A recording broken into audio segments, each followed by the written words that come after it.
one really knew what to do with it. Myself and one of the other guys who volunteered on the forums a lot and also contributed code, I did a blog post and said, hey, I'm not sure where this is going. I like these other platforms like Text Pattern, Movable Type, Blogger, but they're all missing something. Chiefly that they weren't open source, so they didn't have the freedom that was given to you by open source software. And so I was like, I'd love something that combined the best of all of these. And Mike left a comment on the blog, actually 10 years ago on March 27th, and said, if you're serious about this, let's work on it together. Yeah. Even though we had never met, he was in the UK, I was in Houston. We just started collaborating over the internet. Yeah. And then was that the birth of WordPress, or was it something different when you started working on it? And that was it. We just kind of started hacking on it. Yeah. He had a thing for managing a link manager, like a blog roll. Yeah. He started bringing in, I started working on the admin side and the installation, what would eventually turn into our famous 5-minute installation. Nice, man. We called it famous even though there were no users at the time. But that worked, right? It works, Aspirational totally. branding. Yeah. You call it famous and like Famous Amos. Is it really that? Are those cookies really that famous? Yeah. No. It's like But- Seattle's best. Is it the best, right? I don't know. But so that was actually sort of our first foray into branding and marketing. And it worked well. Yeah. Was it tough starting with a co-founder you'd never worked with and in different regions of the world, or did you guys just dive in? We weren't really co-founders because there wasn't really a business. Totally. We were both just volunteers on the same open source project. And he had a real job and I didn't, so I ended up spending a lot more time on it in general. But Mike was really key, especially in terms of he was a real programmer and I really hadn't had any formal training. So I learned a ton from just working with him. Yeah. And over all the years I was heavily involved with developing for WordPress. I learned so much from the other contributors. It made me a much, much better developer. So now you have hundreds of millions of users on this platform. It's what we run all of our websites on. WordPress is awesome. Thank you.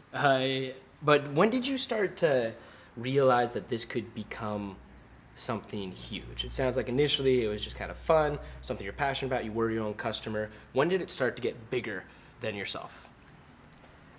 Yeah, it was definitely a slow, organic growing over the first. In fact, I looked at an early interview. I was like, there might be 15,000 websites running this software. I was like, wow, that wasn't very many. The first thing was the first localization. So some fellow in Japan had downloaded the software. We had no translation framework, so he downloaded it and literally went line by line through tens of thousands of lines of code and changed every English string to a Japanese string. Who knows how many hours this took him, maybe hundreds. And it blew me away because loading the software, like I downloaded it and ran it. And it was so bizarre, surreal, and beautiful to see this thing that looked like what we had worked on and created, but with this beautiful, beautiful Japanese script everywhere. Like it was almost like a different world, completely alien to me. And just the effort that he put into it, I was like, wow. Sort of got me out of my head in Texas to thinking about this as a global phenomenon. And then second, which was kind of our tipping point, was this software called Movable Type had 95% market share at the time. In fact, when WordPress started, people said there was no room for any more blogging software because there were literally so many packages out there already, dozens and dozens. That was our biggest criticism. So Movable Type had tons of users, and they had become a business and raised funding and had dozens of employees at that point. And they decided to change their licensing because they had a proprietary license. So to try to basically get enterprises to pay more, they started change their pricing scheme. So people who previously might pay $30 for unlimited blogs were going to pay hundreds and hundreds of dollars just to upgrade to the latest version. And the other mistake they made was they didn't add any features in the latest version. So it was kind of this, you'd have to pay a lot for really nothing new. So this caused a huge uproar in the blogosphere, as we called it. And a lot of the prominent Movable Type users ended up switching to WordPress, including one in particular. His name was Mark Pilgrim. And he wrote a beautiful essay called Freedom Zero. And basically he talked about when you use proprietary software, you're always at the whims of whoever writes the license. And some of these licenses have bizarre terms in them. There's some software at the time that said you couldn't criticize the developer using the software. Crazy. It's those long things. We all sign them, Yeah. right? Like every time iTunes upgrades, right? 80 pages of terms. You just click agree. There's weird stuff in there, and including some of it around how you can use it. They can change the pricing at any time, the number of sites you can do with it, and you fundamentally are sort of don't have any rights there. Open source has what's called the 4 freedoms. They start counting from 0 because they're geeks. Nice. So it's 0, 1, 2, 3. And freedom 0 is the freedom to use the software for any purpose, meaning no one can tell you what you can or can't do with the software. In good ways, but also you could start a Nazi site. We can't say you can't. You have complete freedom of speech with that regards. And what he did is he wrote about how he was switching because of the freedom, not because of the price. He said to upgrade to movable type, I'd have to pay $535. I'm taking that money and I'm donating it to the WordPress developers. And by far, I think it's still the largest donation we ever got. And it really caused people to think about proprietary licenses and open source, and WordPress as an option there. It's awesome. And when you were building this, were you at home or were you in university? You said 19, 20 years old or so when you first started out? So at this point, I'm at University of Houston, but I moved out from my parents' house to an apartment. University of Houston is kind of a commuter school. It's not really, people don't really live on campus. But I was thoroughly neglecting my classes. Yeah. And what did your parents think about this when you started really diving into it? I don't know. I mean, they've always been super supportive. My original plan was to become a musician, and they were supportive of that as well. So it was just kind of, I think they were happy I was paying my bills, through the consulting I was doing. And Houston is a very inexpensive city. Yeah. That's a big question. A lot of our entrepreneurs who are switching into open source software, hardware, plants, whatever it might be. And one of the questions is what's the business model that can go around that just to sustain the team? What is the business model of WordPress nowadays? Where does revenue come in from? Well, in those days, there was no business model. It's worth distinguishing that before I founded the company Automatic, I, just like everyone else, was working on WordPress as a volunteer. And in fact, everyone who works on the core software is still a volunteer. Which is actually kind of nice because it forces you to figure out the user model first, which is actually what a lot of startups do when they raise millions of dollars and have no business plan. When I started Automatic, though, I wanted to create a sustainable business because primarily I wanted someplace I could work for a very long time and that I could enable other WordPress contributors to still work on WordPress and get a paycheck. Because to me, that seemed like pretty much the coolest thing in the world. Yeah. So from the beginning, even though we raised money, I wanted the company to be profitable. So at the time, I thought of it in terms of ringtones, right?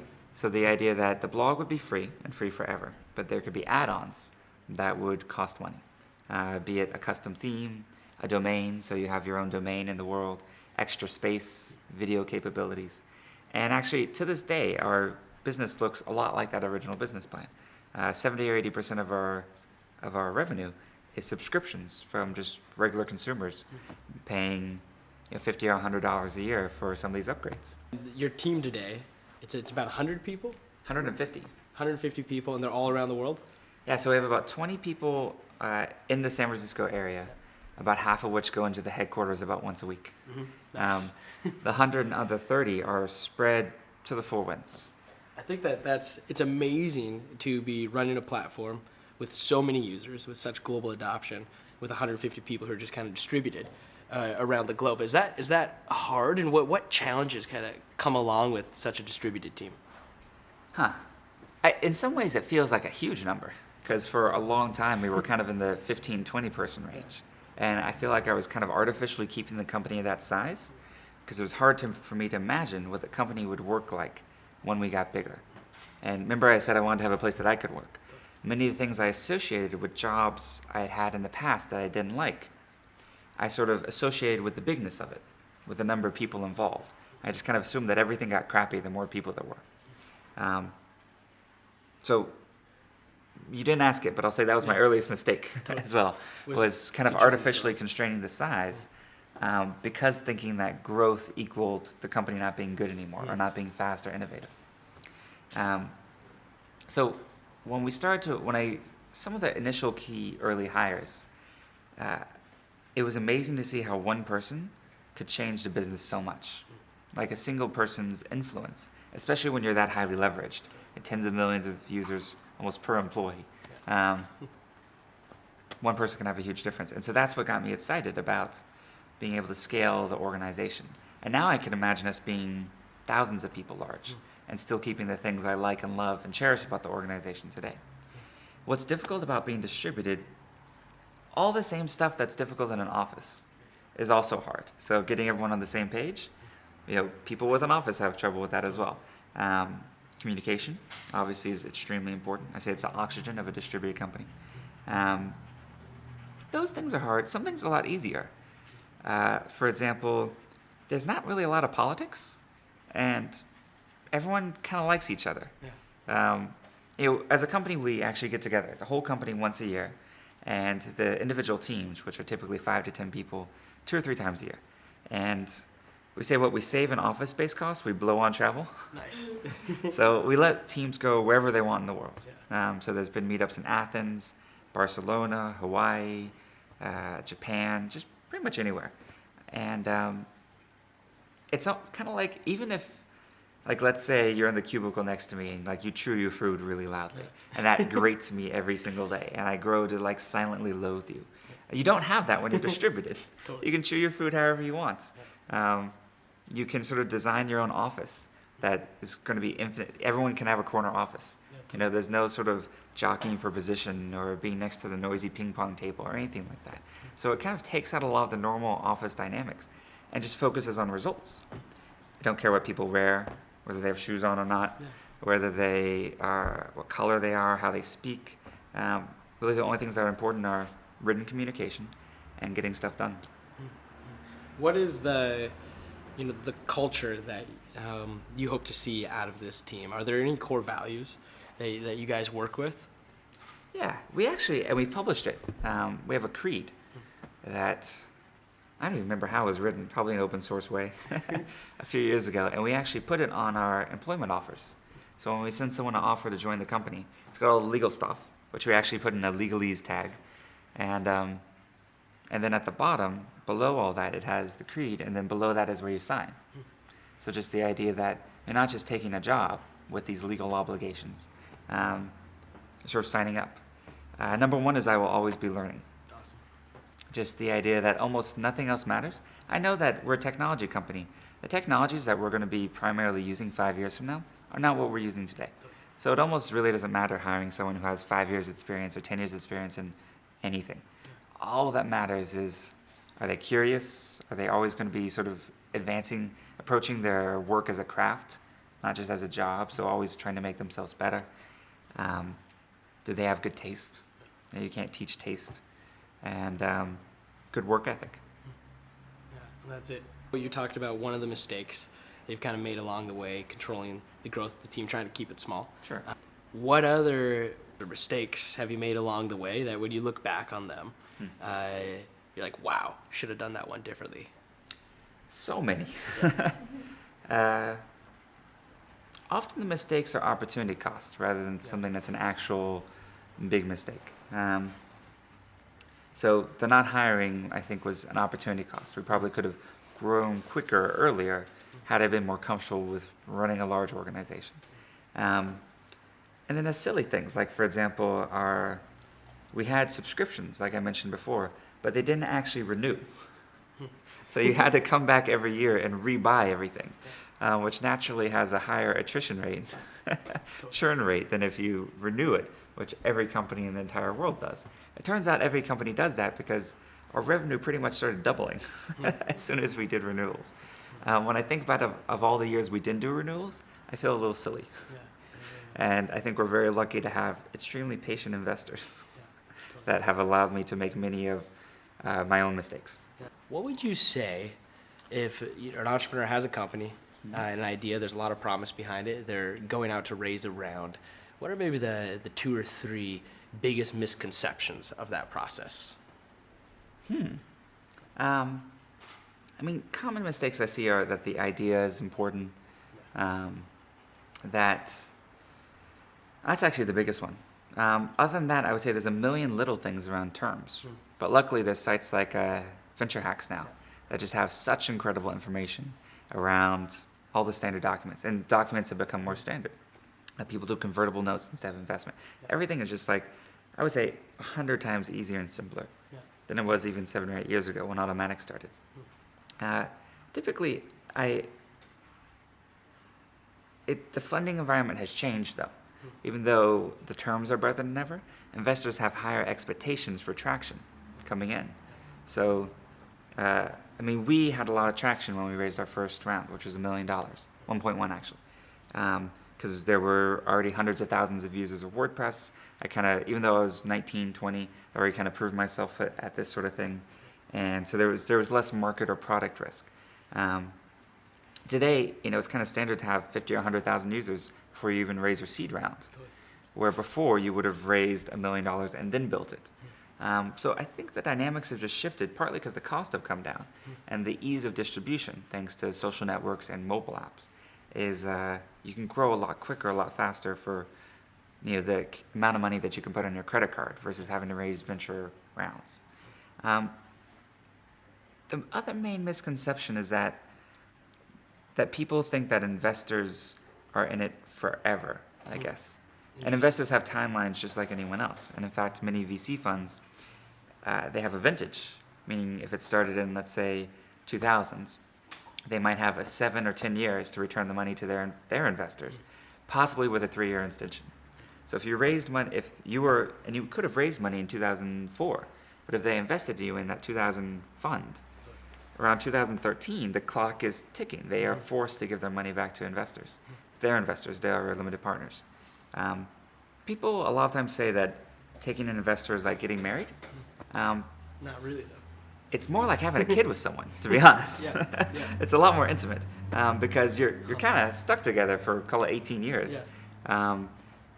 Regardless of whether you want to be or not, or want to get a divorce or not, or whatever it is, you still have this shared thing, your company, your child, that you're now partners in. And so you want to go into it with someone that you want to be with through the good and the bad, and sickness and in health, so the exit does you part. And nowadays, you're doing some angel investing yourself, right? I've done about 35 angel investments, yeah. Awesome. So now when you're on the investor side of the equation, what is it that you're really looking for in the projects that you're getting behind? Well, it's a little bit easier because I'm not a real investor, right? It's not my job. So it's not like I have LPs that I have to show returns to or a vintage fund that I have to pay back at some point. So mostly I love things that are open source. I love marketplace-based ideas. And things that I might work on if I weren't doing Automatic. So like, I try to imagine myself, well, if I wasn't doing WordPress, what would I have fun with? And those are the kind of things I look for. A perfect example is probably MakerBot. It's a 3D printer, ton of open source in the community and originally in the hardware. And it's something I can completely imagine myself working on if I weren't doing this. And with MakerBot specifically, I know some of it's gone kind of closed source. With the hardware, how do you think that was the right decision for the company to make? No, I don't actually. Yeah. That's another nice thing about being an angel, though, is that I'm not joining boards, I'm not telling entrepreneurs what to do, so I'm at their service. And that's the way I think it's best to approach it as an investor. Sort of never bug people, but always pick up the phone when they call. And so for you now, you have this incredible global user base. You have a team working around the world. You probably have, tens of thousands of volunteers who contribute to the platform. What's next for WordPress? Where's it moving? I obsess over that other 83% of the web that we don't have yet. And so, there's a much longer road ahead of us than what we've done so far. We're about to hit 10 years. But I'm not at all satisfied with the software or with what we've done in terms of our mission, which is to democratize publishing for the world. It's such a small fraction. There's 6.999 billion people who don't have a website yet, who don't have a blog yet, who don't have WordPress yet. And the reach to them, it's funny because we've kind of had to recreate the product almost from scratch every kind of 3 to 4 years. And so while I've been working on something called WordPress for a while now, the actual reality of the day-to-day what I do and what we're working on has changed a ton. From being really just very simplistic blog software, being powerful blog software, being a CMS, something people build their entire website with. Today, more and more people are using it as actually an application platform, not unlike a Django or Ruby on Rails. They're building things that don't look like a blog or website at all. Mobile apps. So, I mean, to me, that's what keeps it really engaging and what gets me excited to go to work every day. Will you stick with the company as the founder? Is this your life's work? Yeah, I never plan to leave. The nice thing is that even within the company, we have different things at different stages. So, for example, WordPress.com is, worldwide. It's at scale. VaultPress, which is our backup and security service, or say Jetpack, which is our plugin for self-hosted blogs, are very much at the startup stage. We have the new WordPress.com reader. That's an entirely new product within WordPress.com. There's 4 people working on it. That's doing something that's now driving, double-digit growth of its core metrics every single month. So it's kind of like being in a fast-growing startup just with relatively unlimited resources and the ability to bootstrap from the existing user base. I think the key that I see, and the reason I see myself with Automattic forever, is that I really love the people side of things. Hiring the right people, building teams, rearranging teams to have better fits, listening to requests and trying to address them, listening in general to as many people as possible inside and outside the company, and using that to sort of inform decisions. Those things are endlessly compelling because every single situation is unique. So it never gets boring because what you're doing every day changes. And those problems at 15 people are different at 150, and I'm sure will be different at 15,000. But when it's so beautiful to see the growth, also of people within it. Folks who joined when we were 5 or 10 people are now running a significant percentage of the web. Guys who had never done that before. People who had never been leads before might start in support and literally work their way up to the highest levels of the company. We've been around long enough that that's happened more than a few times, and it's incredibly rewarding. What compelled you to fly halfway across the world and join us? I was actually going to turn that around and say, what compelled you to ask me to? Yeah, really? Yeah.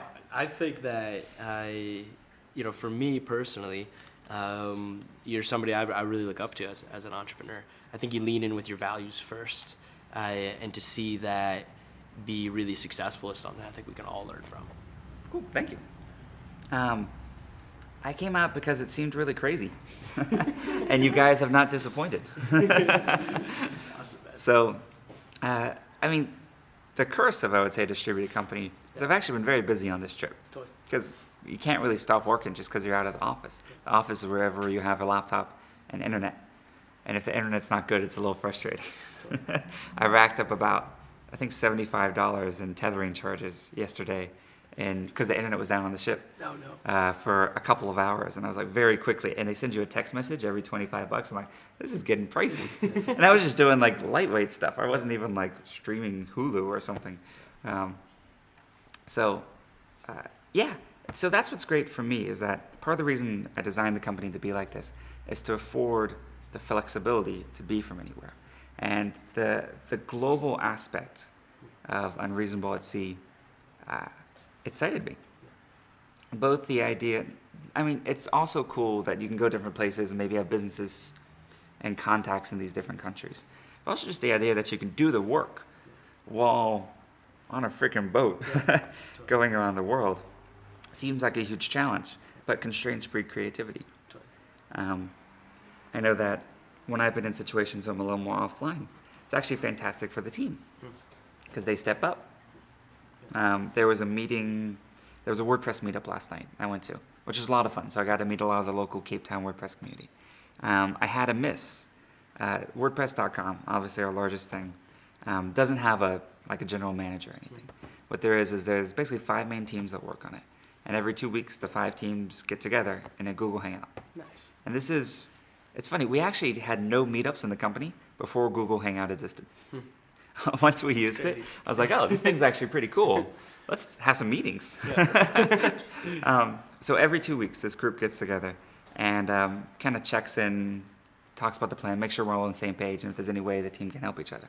And I join these meetings. And it's kind of, again, for our most important product, this is all the management I do. So I'm very important that I be there, to me, at least. I knew I was going to miss it yesterday, both because of bandwidth and internet concerns, but also because of this WordPress meetup. And so I said to the team, like, just do it without me. Just, if you need a decision, don't wait for me. Just make the decision as a group. Just do all the same things they normally do. And a lot of places in Automatic, we have rotating responsibilities. So like a different person takes notes whenever there's a meeting. There's always notes, and that rotates between the team. Some teams have rotating leadership positions, rotating support. So every person who joins the company, whether the CFO or our office manager, does 3 weeks of support to start. And then every team loops back and does a week of that, at least once a year. So some of these rotating roles, I think, help people, think of the business more as an owner. Because if you're an owner or a founder, you do everything. Totally. My team was actually called janitorial. Nice. Because we just do whatever it takes. If that means a mop, we grab the mop and we clean up. And I think you also develop empathy for the importance of some of these other positions. Support is just as hard a job as our CFO. So how do you keep an environment and a culture within the team that's still coming up with these next, creative ideas and solutions, and still running as if resources weren't limitless? Well, we're very limited in human capital. So we've never been financially capital constrained because of the success we've had so far in our financial metrics, any amount of money we need, as long as I can think of a halfway decent plan for it. Yeah. And even sometimes when I haven't had a halfway decent plan, Yeah. There's been lots of capital available. It's always been gated by people. And again, one of the things I learned a lot is that as we've gotten more people, the breadth and depth of what we're able to do has gotten a lot deeper. And so we're able to do deep work on many more things. Where before, I feel like we do a lot of version 1.0s and then just forget about it and never come back to it. So I think one of the most important aspects for any entrepreneur